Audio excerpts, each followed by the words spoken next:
Bonjour mes frères, bonjour mes soeurs, bonjour mes aînés, mes amis, mes connaissances. Je vous salue, recevez mes salutations. C'est votre frère et je suis là. Je suis là pour m'entretenir encore une fois avec vous. Pendant quelques minutes, je suis là pour une étude délicate. Oui, aujourd'hui, on va découvrir Moïse. Oui, je vous ai déjà averti ça. Je vous ai déjà donné un coup dans ma vidéo d'introduction. Oui, on va parler de Moïse aujourd'hui. Le thème est intitulé « Gros plan sur la face cachée du personnage triplement mythique de Moïse ». Je répète encore une fois, gros plan sur la face cachée du personnage triplement mythique de Moïse. Voilà le thème d'aujourd'hui. C'est un thème profond. Oui, nous allons faire un voyage à l'intérieur des ténèbres, là où se trouve le mythique Moïse. Voilà, aujourd'hui, vous m'accorderez encore un petit temps. Vous m'accorderez encore vraisemblablement un temps. Oui, j'ai besoin de ce temps et j'ai besoin aussi de votre calme pour que le message aujourd'hui puisse vous atteindre. Je suis là pour m'entretenir avec vous. Chaque semaine, je fais un effort pour être devant vous. Donc, merci pour ce temps précieux que vous m'accordiez chaque semaine. Mes aînés, mes amis, tout le monde, je vous dis une fois encore, Asante Sana, merci beaucoup. Donc, vous savez, pour commencer, nous avons toujours des passages bibliques qui nous aident ou bien qui sont une loupe, une lumière qui va nous conduire pendant l'étude ou bien le message que vous allez découvrir. Donc, je rappelle encore le titre « Gros plan sur la face cachée du personnage triplement mythique de Moïse ». Voilà, les mots ne sont pas choisis au hasard. Et vous allez découvrir la profondeur de ces mots et vous allez découvrir ce qui est caché dans ce thème. Donc, je passe directement au message, au passage biblique. Le premier passage biblique est tiré de Actes, chapitre 7, verset 22. Moïse fut instruit dans toute la sagesse des Égyptiens et il était puissant en parole et en œuvre. Ça, c'est Louis II. André Chouraki, il dit, Moshe fut instruit dans toute la science des Misraïm et il était puissant en parole et en œuvre. Donc, vous venez de voir science et Misraïm. Le deuxième passage est tiré de Exode 2, verset 1 à 3 et Exode 2 toujours de 5 à 6. Un homme de la maison de Lévi avait pris pour femme une fille Lévi. Cette femme devint enceinte et enfanta un fils. Elle vit qu'il était beau et elle le cacha pendant 3 mois. Ne pouvant plus le cacher, elle prit une caisse de jonc qu'elle endurcit de bitume et de poids. Elle y mit l'enfant et le déposa parmi les roseaux, sur le bord du fleuve. La fille de Pharaon descendit au fleuve pour se baigner et ses compagnes se promenaient le long du fleuve. Elle aperçut la caisse au milieu des roseaux et elle envoya sa servante pour la prendre. Verset 6. Elle ouvrit et elle vit l'enfant. C'était un petit garçon qui pleurait. Elle en eut pitié et elle dit, c'est un enfant des Hébreux. Le deuxième le troisième passage est tiré de Exode 1, versets 15 à 16. Le roi d'Égypte parla aussi aux sages femmes des Hébreux nommées l'une Shifra et l'autre Poua. Il leur dit, quand vous accoucherez les enfants, ou bien les femmes plutôt, des Hébreux, et que vous verrez sur les sièges, si c'est un garçon, faites-le mourir. Si c'est une fille, laissez la vie.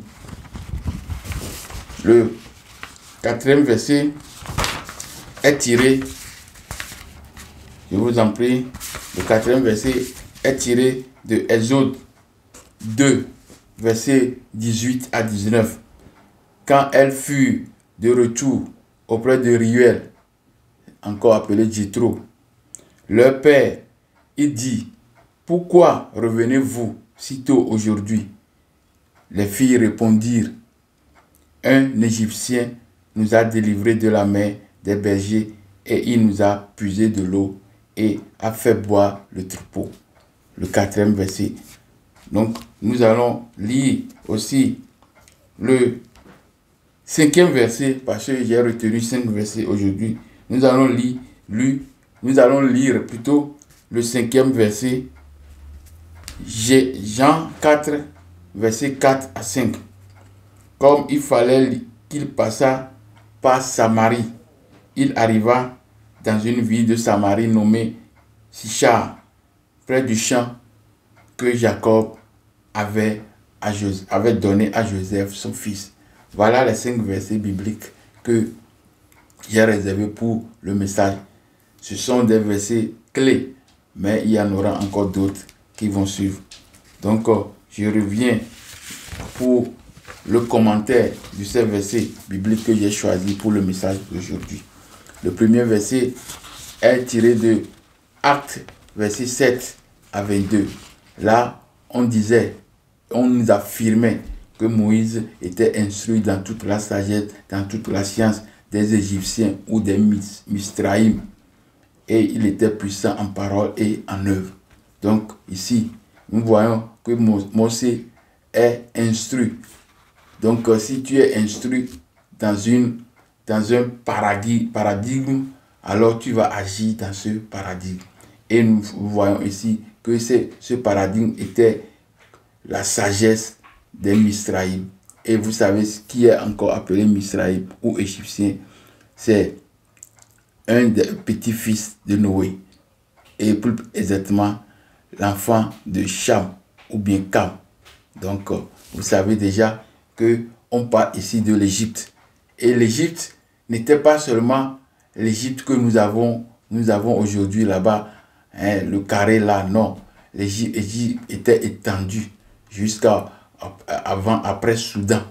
Hein, tout le Soudan jusqu'en bas, l'Égypte est étendue jusqu'à là-bas. Et l'Égypte est aussi étendue, comme je vous avais déjà fait dans un programme ou bien dans une étude, que la bande de Gaza jusqu'à la Syrie était aussi, plus la Jordanie et Israël actuel, tout ça là, était une partie de l'Égypte antique. Donc, voilà l'explication de ce premier verset. Le deuxième, c'est Exode 2, verset 1 à 3. Un homme de la maison de Lévi. Permettez-moi que je lis. Un homme de la maison de Lévi avait pris pour femme une fille de Lévi. Vous voyez. Donc, et cette femme devint enceinte et enfanta un fils. Elle vit qu'il était beau et qu'elle le cacha pendant 3 mois. Pourquoi ces histoires? Parce qu'on a dit que dans le pays d'Égypte, le pharaon a demandé aux sages-femmes, comme j'ai lu dans Exode 1, verset 15 à 16, à propos des sages-femmes, le pharaon a dit que tuer les enfants mâles. Et si les femmes hébreux, selon leur thème, hein, donc les femmes hébreux donnent enfant, garçon, il faut le tuer. Mais les femmes disaient que ces femmes-là étaient très fortes et elles faisaient l'enfant même avant de venir. Donc il ne peut pas faire ça. Donc Pharaon demande à ce que tous les enfants qui sont nés dans une tranche d'âge de 0 à 2 ans, à 4 ans plutôt, doit être exterminé. Donc, l'enfant, la maman de Moïse a caché l'enfant, mais comme elle ne peut pas cacher l'enfant aussi longtemps, alors elle a préféré de laisser l'enfant sur les eaux pour que, bon, voilà, c'est l'histoire. Donc, et nous allons, je viens de faire aussi un petit rappel aussi. J'ai ajouté Exode 1 verset 15 à 7 qui parlait de la décision du roi, de la décision du roi d'Égypte, Pharaon, parce qu'il ne voulait pas donner le nom de ces gens-là. Il savait bien que quand on donnant le nom, on va se statuer, on va plutôt se situer sur une tranche de temps. Donc ça va faire qu'on va comprendre beaucoup de choses. Donc le troisième, quatrième, voilà, le quatrième verset est aussi tiré de Exode toujours 2, verset 18 à 19. Quand elle fut de retour auprès de Ruel, c'est l'histoire des filles de Ruel. Et elles sont parties pour abreuver leur troupeau. Mais là-bas, c'est toujours des problèmes. Et elles duraient longtemps là-bas avant de revenir. Mais cette fois-ci, elles sont rentrées plus tôt. Donc, leur papa Réhul, Jéthro, sacrificateur de Madian, demande à ses filles, pourquoi vous êtes rentrées si tôt? Elle donnait l'explication que un Égyptien nous a délivrés de la main des bergers. Et même, il nous a puisé de l'eau et a fait boire le troupeau. Donc, le papa a demandé où est cet Égyptien.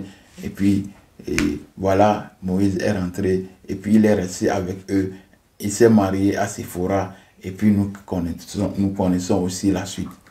Donc, voilà le quatrième verset biblique que j'ai choisi encore. Et le dernier, Jean 4, verset 4 à 5. Comme il fallait qu'il passât par Samarie, on parlait de Jésus. Il doit passer par Samarie. Donc, il arriva dans une ville de Samarie, nommée Sichar, près du champ que Jacob avait donné à Joseph, son fils. Donc, j'ai déjà montré dans une vidéo, j'ai déjà montré ce côté.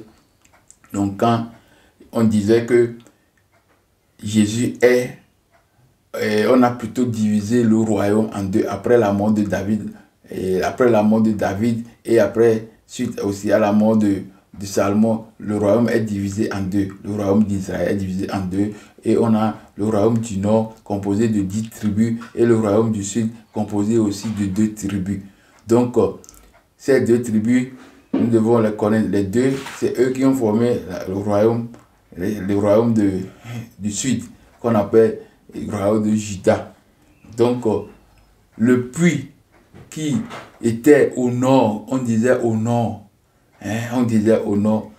Et ce puits-là, était construit par Jacob et donné à Joseph. Donc ce puits était à Bécheba. Au même moment, on dit qu'il est au nord. Alors que toutes ces choses-là sont dans une seule localité. Bécheba. C'est le territoire égyptien. Donc, j'ai déjà fait une étude concernant ce côté déjà. Donc, mes frères, j'ai oublié encore le titre de le message que j'avais fait le jour-là. La face cachée du Sinaï. Oui, la face cachée du Sinaï. L'origine emblématique de tous les auteurs du monothéisme. Donc, si vous regardez cette étude, ce message, je l'ai fait en 2. Donc, non, pas en 2, en 3. En 3. C'est au mois de février. Donc, j'ai fait ça en 3 parties. Donc, si vous visionnez de nouveau, vous allez comprendre ce que ça veut dire. Donc, voilà, je viens de finir les explications, un peu de commentaires sur les versets que j'ai retenus pour ce message d'aujourd'hui. Donc, mes frères, mes soeurs, mes aînés, retenez vos souffles. Nous allons commencer l'étude proprement dite. Donc, vous savez, toujours, quand j'utilise, j'ai mis certains mots pour former le thème, alors je suis toujours amené à expliquer les thèmes là pour que les gens ont une idée sur ce que je suis, pour le pourquoi j'ai choisi ce thème. Donc, ça fait toujours l'objet de mes études. J'ai fait une petite explication. Donc, je vais définir les thèmes que j'ai utilisés ici. Vous connaissez la face cachée. La face cachée, ce qu'on a caché. La face qu'on a cachée. L'endroit qu'on a caché. Donc, on parle de cette je vais faire un gros plan. Gros plan, c'est-à-dire un focus. On va faire l'explication. On va détailler la face cachée de ce récit concernant Moïse. Donc, j'ai utilisé le personnage triplement mythique. Quand on parle de personnage, vous connaissez déjà le personnage, c'est une personne, personnage. Et on parle de triplement et mythique. Donc, personnage triplement mythique. Je vais expliquer ce que c'est que triplement. Triplement vient du verbe tripler. Et lui-même vient du latin tripusar. Tripusar. Donc, tripus est du latin tripusa, tripus qui veut dire triple, qui veut dire 3, et are qui veut dire action. Donc, ainsi, triplement signifie l'action de multiplier par 3 ou le fait d'être 3 fois plus grand. Donc, triplement mythique. Maintenant, le mot mythique veut dire quoi? C'est ce qui appartient au mythe. Et le mythe, c'est l'existence, ce qui n'existe pas réellement. C'est le mythe. Ce sont des récits, des inventions, des fables, des récits imaginaires qu'on fait sur un personnage mythique, un personnage qui n'est pas réel. Donc c'est pourquoi je dis personnage triplement mythique. Donc mythique, c'est un récit fabuleux, inventé souvent d'origine populaire, qui met en scène des êtres, c'est-à-dire quelquefois des dieux, des demi-dieux, des héros, des animaux, des forces naturelles. On met tout ça là en scène. Donc, symbolisant des énergies, des puissances, des aspects de la condition humaine.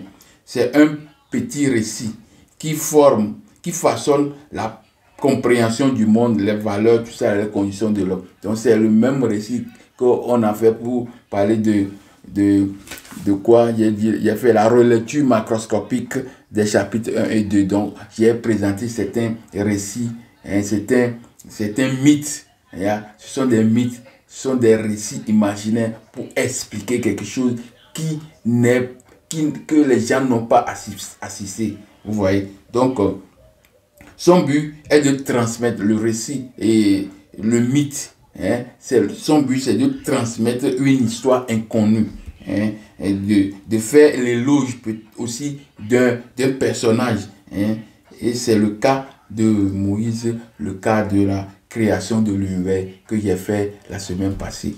Donc, voilà, je donne un petit brossage, c'est-à-dire de l'explication des mots que j'ai retenus pour ce message. Gros plan sur la face cachée du personnage triplement mythique de Moïse. Voilà le titre que j'ai retenu pour ce message. Donc, mes frères, mes soeurs, je vous invite à suivre ce message.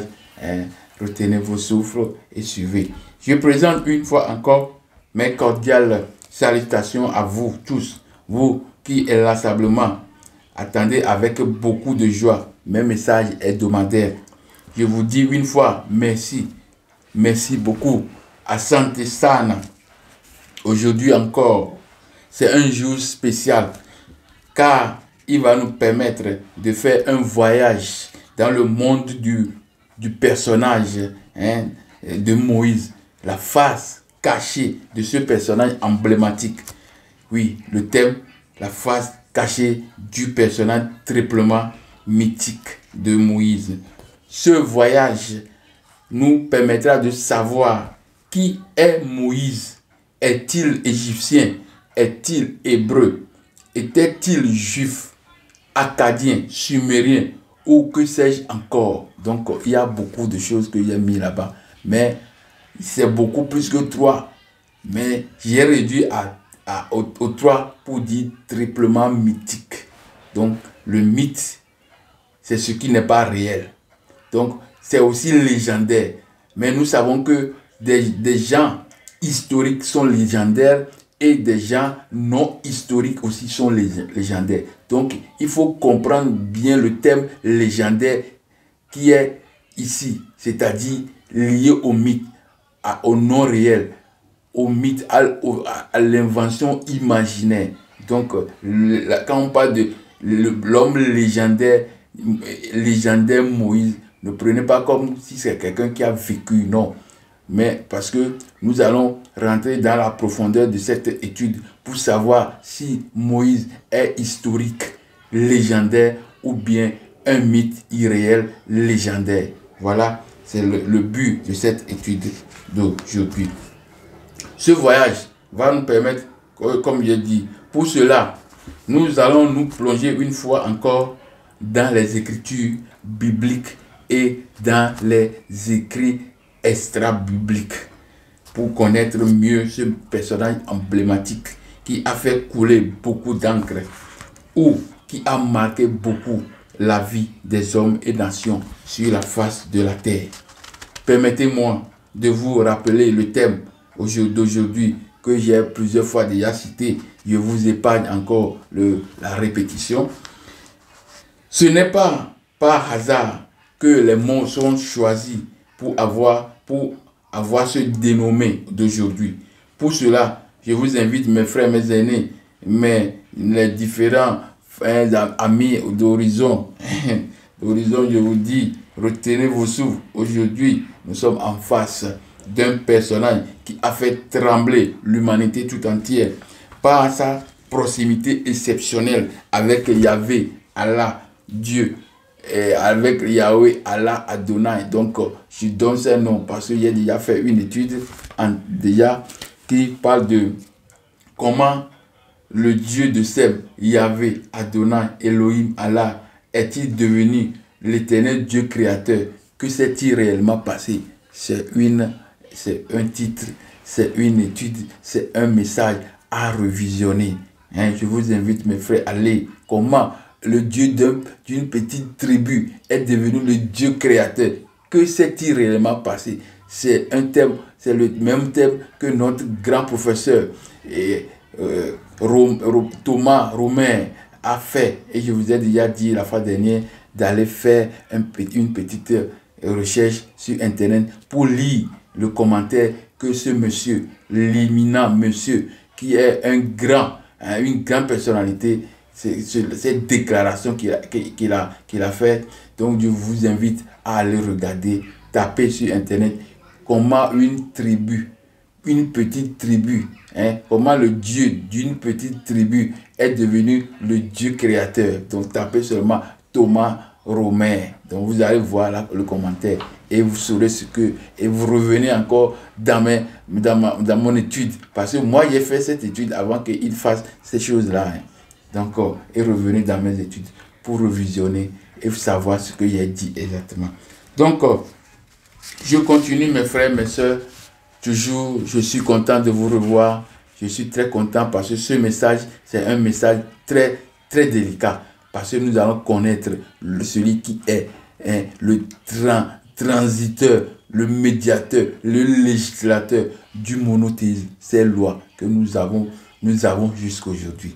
Donc, je vous invite, mes aînés, comme j'ai déjà dit, je vous invite, mes aînés, mes frères, mes soeurs et mes amis de différents horizons, à retenir vos souffles, car nous sommes aujourd'hui en face d'un personnage qui a fait trembler l'humanité toute entière par sa proximité exceptionnelle avec Yahvé, sa proximité exceptionnelle. Comment lui, il a eu cette proximité, cette connivence avec Dieu. Bien, Dieu, Yahvé, Adonai, Elohim, Allah. Donc, et Dieu des Juifs, parce que c'est toujours précisé, Dieu d'Israël. Donc, on dit ici Dieu des Juifs, mais c'est un terme que j'ai évolué seulement pour dire Dieu des Juifs. Mais normalement, c'est Dieu d'Israël. Quand on parle de Dieu d'Israël, Israël est différent des Juifs. Donc je vais encore vous expliquer les deux thèmes là dans le message.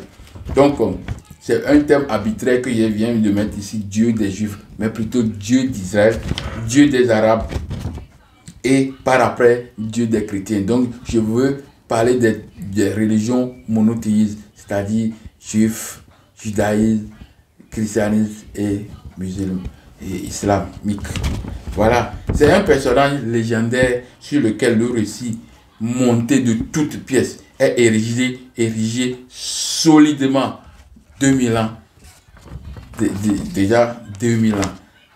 Nous sommes là pour faire une lumière, comme je l'ai déjà fait dans le temps sur Abraham. Le thème de ce message-là était lumière sur la vraie origine d'Abraham.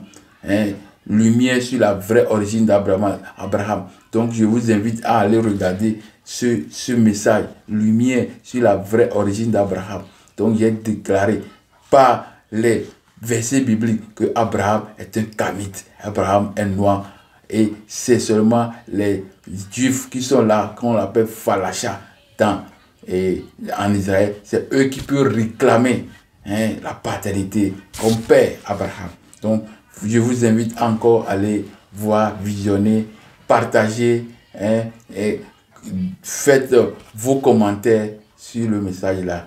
Donc, je rappelle encore, lumière sur la vraie origine du patriarche Abraham. Ça fait deux vidéos que j'ai fait. Ça fait longtemps. Donc, allez regarder ce message, s'il vous plaît. Donc, une lumière sur ce personnage légendaire, Moïse, a façonné, a fasciné le monde entier, et en particulier le monde religieux depuis plus de 2000 ans. Il est un véritable made of religious, fabrique religieuse, ou bien fait religieux. Le fait qui se réfère à la nature, aux qualités ou au caractère de ce qui est lié à la religion. Donc, quand je parle de made of religious, c'est une construction religieuse, c'est une fabrication tamponnée par la religion. Donc, c'est ça que je suis en train de vous dire. L'objet de notre étude d'aujourd'hui est de montrer à travers des versets bibliques ou à travers des écrits extra-bibliques la triple personnalité de Moïse et de montrer aussi par une étude comparative le mythe du personnage légendaire de Moïse. Est-ce que le thème historique ou réel de Moïse est prévalu jusqu'aujourd'hui, ou c'est le thème mythe ou irréel qui a prévalu jusqu'aujourd'hui? Donc, l'étude de ce soir va nous permettre d'avoir une idée sur le thème historique, l'historicité de Moïse, ou bien le mythe de Moïse. Car on parle de mythe, on parle de quelque chose qui est irréel, inventé, imaginé. Donc, pour cela, nous allons nous procéder comme suit. 1. On va parler de la naissance de Moïse. Moïse. Donc, j'ai intitulé le premier point ici comme la naissance de Moïse. Naissance de Moïse, un prototype de la naissance de Sargon d'Akkad. Donc, c'est un thème aussi là-bas, mais juste, on va faire une petite histoire. Naissance de Moïse, un prototype de la naissance du roi Sargon d'Akkad. Donc, je sais que vous entendez le nom comme ça, mais il faut qu'on explique. Donc, tout ça là va faire partie de l'étude de ce soir. Donc, ne vous en faites pas, vous aurez l'entière explication de Sargon d'Akkad. Le deuxième point concerne naissance de Moïse d'après les écrits bibliques. Le troisième point, l'ombre sur l'identité de la personne de Moïse. Moïse était-il hébreu? Était-il juif? Était-il égyptien? Était-il mais je retiens triplement, c'est-à-dire était-il juif? Pas juif, était-il plutôt égyptien? Était-il hébreu? était-il israélite? Tout ça, c'est ensemble. Et était-il acadien? Donc, je mets les deux là ensemble et le acadien est le troisième. Donc, le thème, je suis sur le quatrième point. Veuillez m'excuser, mes frères, mes soeurs, mes aînés, excusez-moi pour le geste. Que disent les textes anciens sur la personne de Moïse? Donc, c'est aussi un point qu'on doit aussi traiter dans cette étude. Et le cinquième et dernier point sera la conclusion qui va trancher le problème de mythe ou réalité. Donc, sans plus tarder, nous allons attaquer au premier point de notre étude de ce soir, qui est naissance de Moïse, prototype de la naissance du roi d'Akkad. Voilà le point qui va nous permettre de voyager dans le récit du roi Akkad, le roi Sargon d'Akkad. Permettez-moi, mes frères, mes soeurs, de rappeler encore le thème de ce soir, gros plan sur la face cachée du personnage triplement mythique de Moïse. Ce thème est un thème spécial qui va nous permettre de connaître la personnalité triple de Moïse, le législateur, de faire un voyage dans le monde ténébreux de ce personnage de Moïse. Nous allons projeter une lumière sur l'environnement de ce personnage mythique. Notre premier point concerne la naissance, un prototype de la naissance du roi Sargon d'Akkad. Laissez-moi définir le thème prototype. Parce que quand on parle de prototype, nous devons comprendre ce que c'est que prototype. Prototype vient du grec ancien prototypos, composé de proto, qui veut dire premier, et de typos, qui veut dire original, modèle, type. Donc, ce qui signifie littéralement premier type, premier modèle, ou bien original type, ou bien premier original, on peut trouver comme synonyme étalon, exemple, exemplaire, modèle, spécimen, original, tout ça sont des synonymes. Donc, c'est le premier exemplaire d'un modèle. Donc, le prototype est le premier exemplaire d'un modèle construit ou fait avant la fabrication. Donc, quand on veut faire une voiture, on dit qu'on va faire un prototype, c'est-à-dire on va faire la voiture, une voiture bien faite, mais ça devient un prototype, c'est l'unique qu'on a fait d'abord. Et on va faire après par standardisation, c'est-à-dire par la copie de la même chose, on va faire la même voiture. Donc le prototype, c'est ce qui est un modèle présenté avant la standardisation, c'est-à-dire avant que les autres copies viennent inonder ou bien viennent maintenant dans l'entreprise ou bien viennent remplacer ce prototype.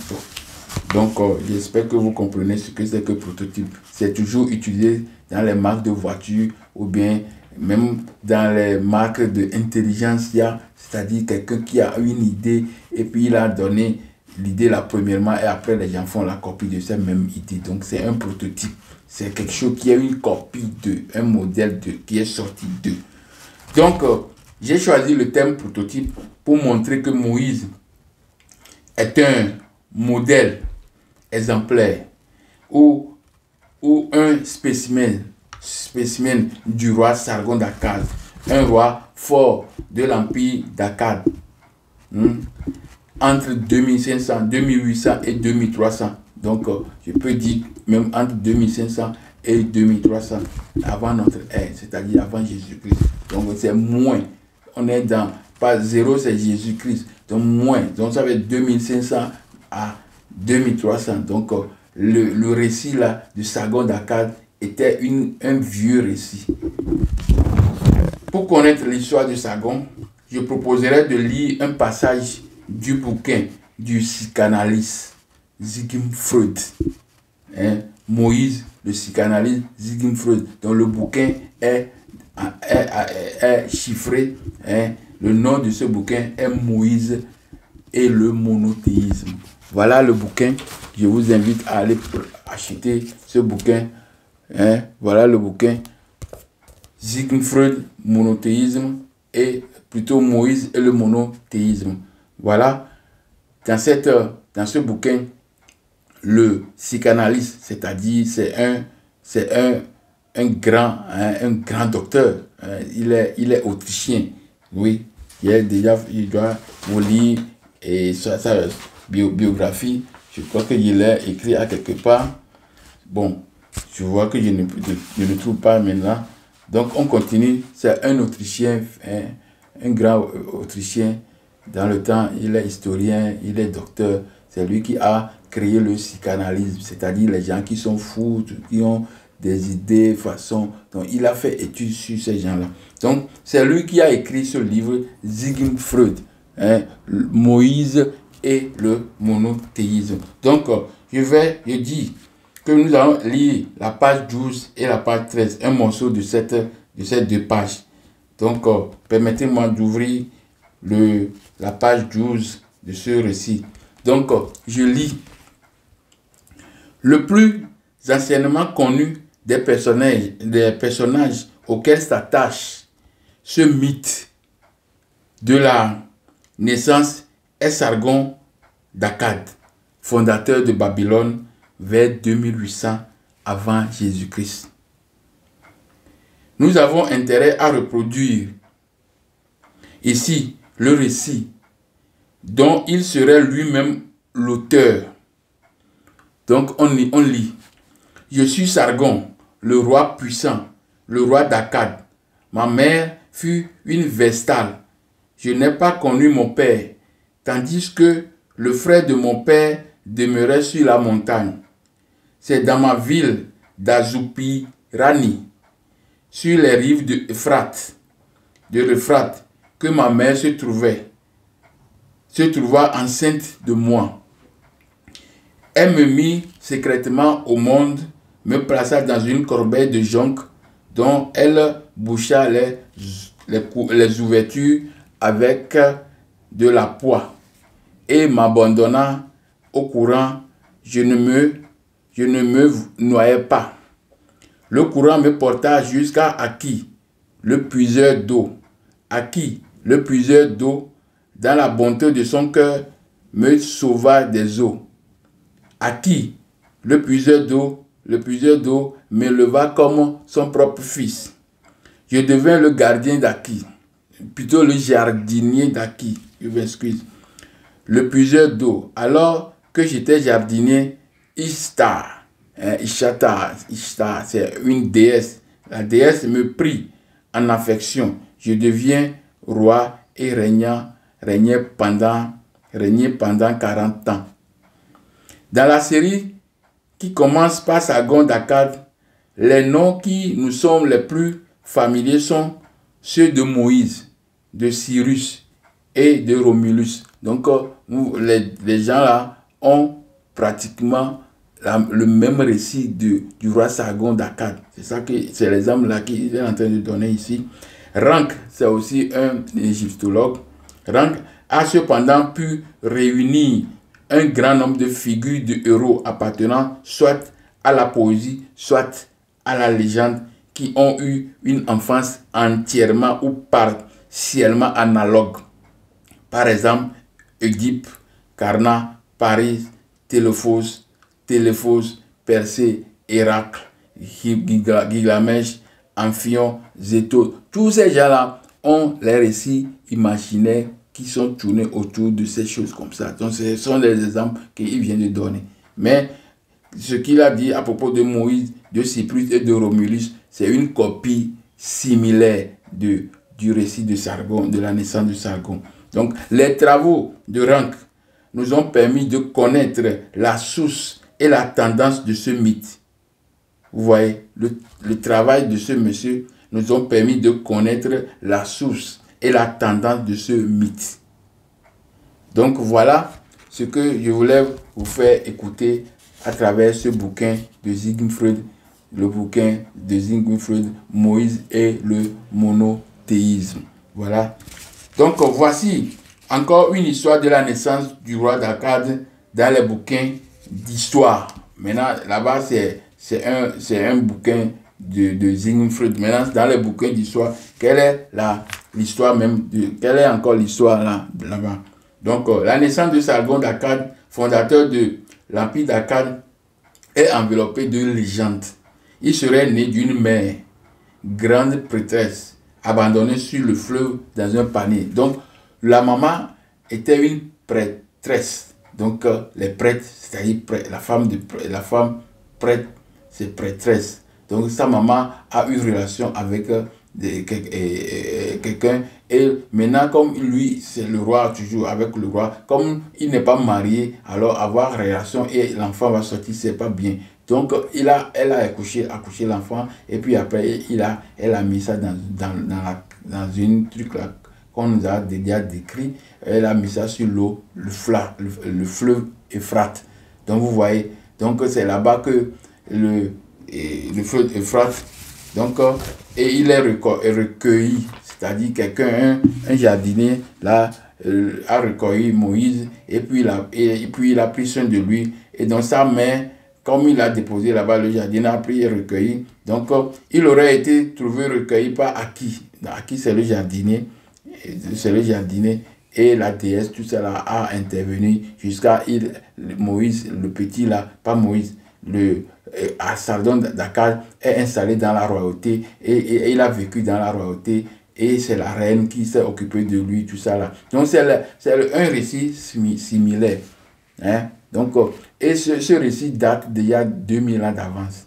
Alors que les gens là qui ont écrit la Bible, là, hein, pas la Bible, les morceaux des trucs là, des livres qui sont ici dans la Bible, ils ont commencé à partir de le 7e siècle, c'est-à-dire moins 700 avant Jésus-Christ. Alors que ce texte là est déjà là, plus de intervalle 700 moins 2500. Donc ça fait 1800. Donc ça fait un siècle, et pas un siècle, et 10 siècles, hein, et ou bien je dirais 18 siècles. Donc ça fait 1800 années déjà que le système là, le récit là circulait déjà dans la Mésopotamie. Donc vous voyez, donc, et nous savons que ces gens qui ont écrit ce texte là étaient déjà réfugiés à Babylone. Donc c'est dans le secteur là qu'ils ont pris connaissance de ces récits-là. Voilà. Donc le point 2, nous allons entamer le point 2 qui est naissance de Moïse d'après les Écritures. Donc j'espère que nous allons faire un petit arrêt pour pouvoir revenir, que je dois reprendre ce deuxième point. Donc je vous dis merci et attendez, ne raccrochez pas, vous allez revoir, vous aurez encore cette petite deuxième partie de ce récit.